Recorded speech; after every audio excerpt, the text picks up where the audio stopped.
ژنونکست. سلام به شما. امروز میخوایم به یه سوال خیلی کلیدی بپردازیم، سوالی که شاید ذهن شما رو هم درگیر کرده باشه. اینکه آیا واقعاً میشه جلوی سرطان رو گرفت یا این بیشتر نمیدونم یه جور آرزوئه؟ سوال خیلی خوبیه. ببینیم علم امروز چی میگه. هدفمون اینه که ببینیم خب چه نکات کاربردی وجود داره واقعاً. دقیقاً. و جالبه که وقتی منابع رو نگاه میکنیم میبینیم علم جوابای روشنی داره. هرچند شاید نه اون شکلی که ما انتظار داریم لزوماً. چطور مثلا؟ ببینید، سازمان بهداشت جهانی تخمین میزنه که خب بیش از 1/3 موارد سرطان با یه سری اقدامات توی سبک زندگی قابل پیشگیریه. بیش از 1/3.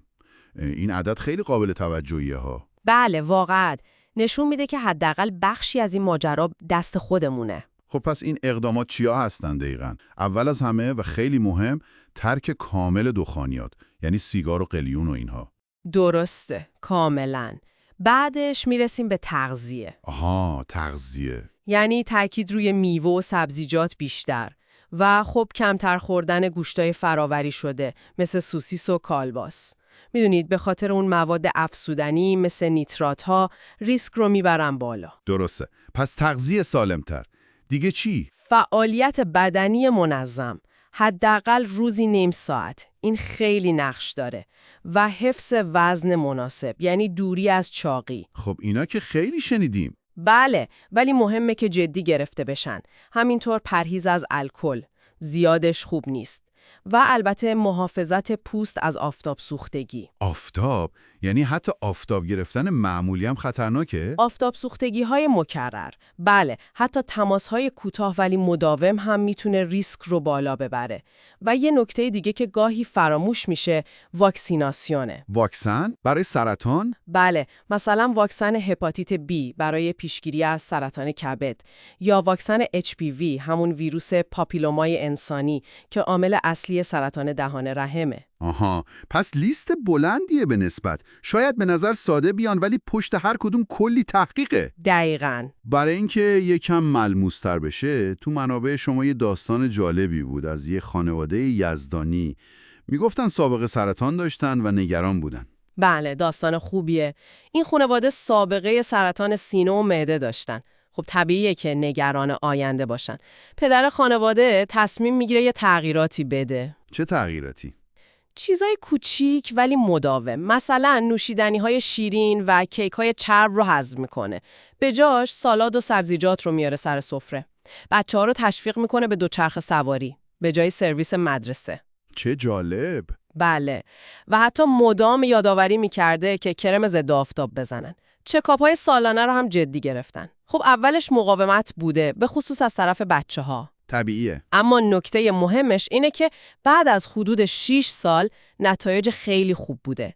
هم حالشون بهتر بوده، هم چکاپاشون خوب بوده و مهمتر از همه اون اضطراب و نگرانی توی خانواده خیلی کم شده بود. این داستان نشون میده که تغییر ممکنه، ولی خب یه سوالی که پیش میاد، آیا فقط سبک زندگی کافیه؟ یعنی اگه همه این کارا رو بکنیم دیگه تمومه؟ تضمینی هست که سرطان نگیریم؟ اینجاست که بحث یکم پیچیده تر میشه. جواب کوتاه اینه که نه، تضمینی نیست. آها. ژنتیک نقش داره. عوامل محیطی که دست ما نیستن نقش دارن. و حتی یه چیزی که میشه گفت شانس یا اتفاقات بیولوژیکی تصادفی. پس ممکنه یکی خیلی سالم زندگی کنه و باز هم بله، ممکنه مبتلا بشه. اما نکته کلیدی اینه، حتی توی اون شرایط هم سبک زندگی سالم بی تأثیر نیست اصلاً. شواهد نشون میده میتونه به درمان کمک کنه، عوارض رو کم کنه، کیفیت زندگی بیمار رو خیلی بهتر کنه. پس شاید بهتر باشه به جای پیشگیری قطعی؟ دقیقاً. شاید بهتر باشه بگیم مدیریت هوشمندانه ریسک یا کاهش قابل توجه ریسک. این نگاه دقیق تره. این تغییر نگاه از پیشگیری به مدیریت ریسک خیلی مهمه به نظرم. و خب تو همین راستا چند تا باور غلط هم هست که بد نیست اینا رو هم بگیم. بله حتماً. اولیش این که خیلی‌ها فکر میکنن هر چی طبیعیه پس بی خطره. آها، این خیلی رایجه. در حالی که این درست نیست همیشه. بعضی ترکیبات گیاهی هم اگه زیاد مصرف بشن میتونن مضر باشن یا با داروهای دیگه تداخل پیدا کنن، پس طبیعی لزوماً مساوی ایمن نیست. درسته. باور غلط بعدی درباره آفتاب بود. اینکه یه آفتاب گرفتن کوتاه که چیزی نمیشه.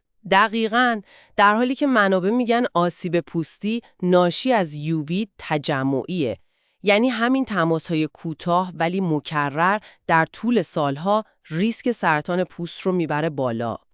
و باور سوم، من که سیگار نمیکشم پس جام امنه. بله، در حالی که خب سیگار نکشیدن قدم خیلی بزرگ و مهمیه، شکی نیست. اما همونطور که گفتیم مدیریت ریسک مثل یه پازله. آها. تغذیه، ورزش، وزن، الکل، واکسن، محافظت پوست، همه اینا کنار هم مهمن. نمیشه فقط روی یکی تمرکز کرد و بقیه رو نادیده گرفت. نگاه باید جامع باشه. پس اگه بخوایم یه جمع‌بندی برای شما داشته باشین، علم امروز میگه بله، میشه بخش زیادی از ریسک سرطان رو با انتخابای آگاهانه مدیریت کرد. درسته. داستان اون خانواده یزدانی هم نشون داد که این تغییرات شدنیه. هرچند زمان میبره و صبر میخواد.